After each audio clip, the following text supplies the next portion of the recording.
안녕하세요. 오늘은 구글 리서치에서 발표한 팔리엑스 논문을 소개해드리겠습니다. 제목은 Non-Scaling of a Multilingual Vision and Language Model이고 11젠 자서프 전롱어를 포함한 구글팀이 2023년 5월에 공개했습니다. 팔리엑스는 이전 팔리 모델의 후속작인데요. 핵심 질문은 간단합니다. 비전 언어 모델을 더 크게, 더 다양한 태스크로 학습시키면 어디까지 갈 수 있냐는 거죠. 먼저 문제 정의부터 짚어보겠습니다. 기존 비전 언어 모델들은 대부분 단일 언어, 주로 영어 중심으로 설계되어 있었습니다. 다국어 지원이 되더라도 성능 저하가 심했고요. 또 다른 문제는 태스크 다양성입니다. 이미지 캡셔닝에 특화된 모델은 VK에 약하고, VK에 강한 모델은 문서 이해나 어브젝트 디텍션에 취약한 식으로 범용성이 떨어졌습니다. 스케일링 법칙 측면에서도 미지의 영역이 있었습니다. 언어 모델은 GPT-4처럼 수천억 파라미터 규모의 스케일링 효과가 잘 알려져 있지만 비전 언어 멀티모달 모델에서 스케일링을 체계적으로 연구한 사례가 부족했습니다. 특히 명시적으로 학습하지 않은 태스크에서의 이머전트 케이퍼빌러티, 즉 창발적 능력이 멀티모달 모델에서도 나타나는지가 불분명했습니다. 팔리엑스는 바로 이 질문들에 답하려 합니다. 이제 팔리엑스의 방법론으로 들어가겠습니다. 모델 아키텍처는 크게 두 컴포넌트로 구성됩니다.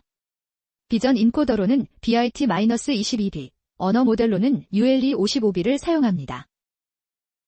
BIT-22B는 이름 그대로 220억 파라미터의 비전 트랜스포머입니다. 기존 BAT가 20억 파라미터였던 것과 비교하면 10배 이상 키운 거죠. 이미지 패치를 토큰화해서 셀프 어텐션으로 처리하는 구조 자체는 동일하지만 이 규모에서의 성능이 어떻게 달라지는지가 핵심입니다. 언어 모델 쪽인 ULE55B는 인코더 디코더 구조입니다. T5 계열의 아키텍처를 따르는데 믹스처 오브 디노이저즈 방식으로 사전 학습된 모델입니다. 단순한 코젤 LM이 아니라 양방향 인코더와 자기회귀 디코더를 결합한 형태입니다. 두 컴포넌트를 연결하는 방식이 흥미롭습니다.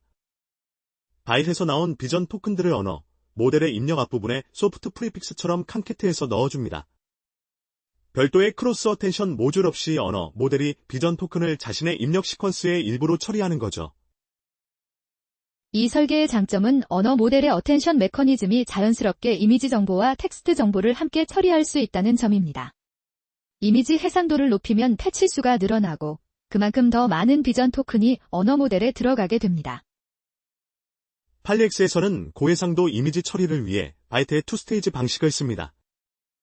먼저 낮은 해상도로 전체 이미지를 보고 그 다음 고해상도 패치를 처리하는 식인데 이를 통해 세밀한 텍스트나 차트 같은 고해상도 정보를 더 잘 포착할 수 있습니다. 학습 과정은 크게 두 단계로 나뉩니다. 1단계는 유니모델 사전 학습입니다. BIT와 ULE를 각각 독립적으로 사전 학습시킵니다. BIT-22B는 대규모 이미지 텍스트 쌍으로, ULE55B는 대규모 텍스트 코퍼스로 학습합니다. 이 단계에서 중요한 점은 언어 모델을 다국어로 학습시킨다는 겁니다. 100개 이상의 언어를 포함한 텍스트로 ULE를 학습하기 때문에 이후 멀티모달 파인튜닝에서도 다국어 능력이 자연스럽게 이어집니다. 2단계는 멀티모달 학습입니다. 두 컴포넌트를 연결하고 이미지 텍스트 쌍 데이터로 공동 학습합니다. 이 단계는 다시 두 서브 스테이지로 나뉘는데 먼저 BIT를 프리즈하고 언어 모델만 학습한 후, 이후 BIT도 함께 파인튜닝합니다. 학습 태스크 믹스처가 팔리엑스의 핵심 기여 중 하나입니다. 단순히 캡셔닝이나 VK만 학습하는 게 아니라 문서 이해, OCR, 객체 감지, 비디오 캡셔닝, 비디오 QA, 멀티링퀄 캡셔닝 등 굉장히 다양한 태스크를 동시에 학습합니다. 각 태스크는 자연어 프롬프트로 구분됩니다. 예를 들어 캡셔닝은 Generate a Caption for this image 라는 텍스트가 입력에 붙고 VQA는 질문 텍스트가 직접 입력됩니다. 하나의 모델이 프롬프트만 바꿔서 완전히 다른 태스크를 수행하는 구조입니다. 태스크 믹스처의 비율 설정도 중요한 디자인 결정입니다. 데이터가 많은 태스크가 학습을 지배하지 않도록 각 태스크의 샘플링 비율을 조정합니다. 이를 통해 소수 언어나 특수 태스크도 충분히 학습될 수 있도록 합니다. 어브젝트 디텍션 태스크를 포함시키는 방법도 독특합니다. 바운딩 박스 좌표를 특수 토큰으로 이산화해서 텍스트 시퀀스로 표현합니다. 즉, 도긋 x1y1 x2y2처럼 객체 레이블과 좌표를 함께 텍스트로 생성하도록 학습시킵니다. 이 접근법의 장점은 디텍션 전용 헤드 없이 순수하게 언어, 모델의 생성 능력으로 디텍션을 수행한다는 점입니다. 구조를 단순하게 유지하면서도 다양한 태스크를 통합할 수 있죠. 큐셔트 학습 능력도 중요한 부분입니다. 팔리엑스는 인칸텍스트 러닝을 지원하는데 입력에 몇 개의 예시 이미지 텍스트 쌍을 넣어주면 별도 파인 튜닝 없이 새로운 태스크에 적응합니다. 이는 대규모 언어 모델의 큐셔트 능력이 멀티모달 영역에서도 발현되는 것을 보여줍니다. 비디오 처리는 프레임 샘플링으로 접근합니다. 비디오에서 균등 간격으로 프레임을 추출하고 각 프레임을 독립적으로 비트로 인코딩한 뒤 시간 순서대로 이어붙여 언어 모델에 입력합니다. 전용 템퍼렐 인코더 없이도 템퍼렐 정보를 어느 정도 활용할 수 있다는 점이 인상적입니다. 학습 효율을 위한 엔지니어링도 주목할 만합니다. 55B 플러스 22B의 거대 모델을 학습하기 위해 TPU-v4 슬라이스를 대규모로 활용하고 텐서 패럴렐리즘과 파이프라인 패럴렐리즘을 결합한 3D 패럴렐리즘 전략을 사용합니다. 또한 그레이디언트 체크포인팅과 부플로트 16 믹스드 프리시전을 통해 메모리 효율을 높입니다. 이런 인프라 측면의 최적화가 없었다면 이 규모의 멀티모달 모델 학습은 현실적으로 불가능했을 겁니다. 파인 튜닝 전략도 흥미롭습니다. 다운스트림 태스크별로 전체 모델을 파인 튜닝하는 대신 일부 레이어만 업데이트하거나 어댑터 모듈을 추가하는 퍼레머터 어피션트 방식도 실험했습니다. 이를 통해 하나의 기반 모델에서 다양한 태스크별 모델을 효율적으로 파생시킬 수 있습니다. 이제 실험 결과를 보겠습니다.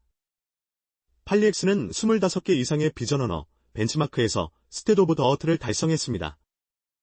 이미지 캡셔닝, VQA, 문서 이해, 다국어 태스크를 포함한 광범위한 영역에서 기존 최고 성능을 뛰어넘었습니다. VQA V2에서는 86.1%를 달성했는데 이는 이전 최고 성능보다 약 2%포인트 이상 높은 수치입니다. 텍스트 VQA처럼 이미지 내 텍스트를 읽어야 하는 태스크에서는 71.4%로 특히 강세를 보였습니다. 노케푸스 벤치마크에서는 사이더 기준 새로운 기록을 세웠습니다. 노케푸스는 학습 데이터에 없는 새로운 객체를 설명해야 하는 오픈 도메인 캡셔닝 벤치마크인데 여기서의 성능은 모델의 진정한 일반화 능력을 반영합니다. 문서 이해 태스크인 닥비QA에서는 80% 이상의 ANRS 스코어를 달성했습니다. 이는 고해상도 처리와 OCR 능력이 결합된 결과로 표나 차트, 인포그래픽 이해에서도 강력한 성능을 보입니다. 다국어 캡셔닝 벤치마크인 XM3600에서도 모든 언어에서 균형 잡힌 성능을 보였습니다. 특히 저자원 언어에서도 상당한 성능을 유지한다는 점이 주목할 만합니다. 에블레이션 스터디 결과도 중요합니다. BIT 크기를 BIT즈에서 BIT-22B로 키웠을 때, 그리고 언어 모델을 더 큰 버전으로 교체했을 때 각각 성능이 향상되었는데 이는 두 컴포넌트 모두에서 스케일링이 유효하다는 것을 보여줍니다. 태스크 믹스처 에블레이션에서는 다양한 태스크를 함께 학습했을 때 각 태스크 단독 파인 튜닝보다 전반적인 성능이 좋아지는 파저티브 트랜스퍼 효과가 확인되었습니다. 특히 데이터가 적은 태스크에서 효과가 두드러졌습니다. 큐샤트 성능도 인상적입니다. 4샤트, 8샤트 설정에서 이전 모델들의 풀 파인 튜닝 성능에 근접하거나 이를 넘어서는 결과를 보였습니다. 이는 모델 규모가 커지면서 인칸텍스트 러닝 능력도 함께 향상됨을 시사합니다. 비디오 태스크에서는 MSIVL, 액티버티네트 캐프션즈 등에서도 새로운 기록을 세웠습니다. 특히 템퍼렐 처리를 위한 별도 모듈 없이도 이런 성능이 나왔다는 점이 놀랍습니다. 가장 흥미로운 발견 중 하나는 창발적 능력입니다. 학습 태스크 믹스처에 명시적으로 포함되지 않은 복잡한 카운팅 태스크에서 놀라운 성능을 보였습니다. 단순히 몇 개가 아니라 특정 조건을 만족하는 객체를 세는 복잡한 질문에도 정확하게 답합니다. 다국어 객체 감지도 창발적으로 나타난 능력입니다. 영어로만 디텍션을 학습했는데 다른 언어로 쿼리했을 때도 올바른 객체를 탐지하는 제로샤트 다국어 디텍션 능력이 생겨났습니다. 이런 창발적 능력은 스케일링의 질적 전환점을 시사합니다. 단순히 기존 능력이 좋아지는 것을 넘어 이전에는 없던 새로운 능력이 나타나는 거죠. NLP에서 GPT-3, GPT-4에서 관찰된 현상이 멀티모달 모델에서도 재현된 것입니다. 한계점도 짚어야 합니다. 가장 큰 제약은 모델 크기입니다. BITE-22B와 UL-255B를 합치면 총 파라미터가 수백억에 달해 실제 배포에 막대한 인프라가 필요합니다. 일반 연구 환경에서 재현하거나 파인튜닝하기가 쉽지 않습니다. 학습 데이터 투명성도 문제입니다. 어떤 데이터로 학습했는지 완전히 공개되지 않았고, 데이터 편향이나 유해 콘텐츠 처리 방식에 대한 상세한 설명이 부족합니다. 이는 모델의 공정성과 안전성 평가를 어렵게 합니다. 비디오 처리 방식도 개선 여지가 있습니다. 프레임을 단순히 이어붙이는 방식은 템포럴 관계를 명시적으로 모델링하지 못합니다. 액션 인식이나 시간적 추론이 필요한 복잡한 비디오이에 태스크에서는 한계가 드러납니다. 추론 속도와 비용도 실용적 한계입니다. 수십억 파라미터 모델을 실시간으로 서빙하는 것은 현재 기술로도 상당한 비용이 들고, 모바일이나 엣지 디바이스 배포는 사실상 불가능합니다. 향후 연구 방향으로는 먼저 효율적인 디스털레이션이 자연스럽습니다. 팔리엑스의 능력을 작은 모델로 전수하는 난리지 디스털레이션 연구가 활발해질 것으로 예상됩니다. 또한 이런 대규모 멀티모달 모델을 기반으로 한 NLP나 인스트럭션 투닝 연구도 중요한 방향입니다. 실제 응용 가능성 면에서는 의료 영상 분석, 자율주행을 위한 장면 이해, 다국어 콘텐츠 접근성 향상 등 다양한 분야에 적용할 수 있습니다. 특히 다국어 능력은 글로벌 서비스에서 언어 장벽을 낮추는 데 크게 기여할 수 있습니다. 이번 논문이 학계에 주는 시사점도 중요합니다.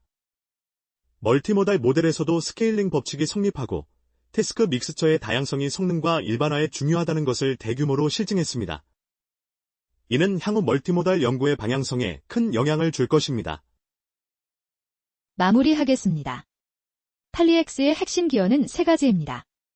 첫째, BIT-22B와 ULE55B를 결합한 역대 최대 규모의 멀티모달 모델을 학습하고 그 레시피를 공개했습니다.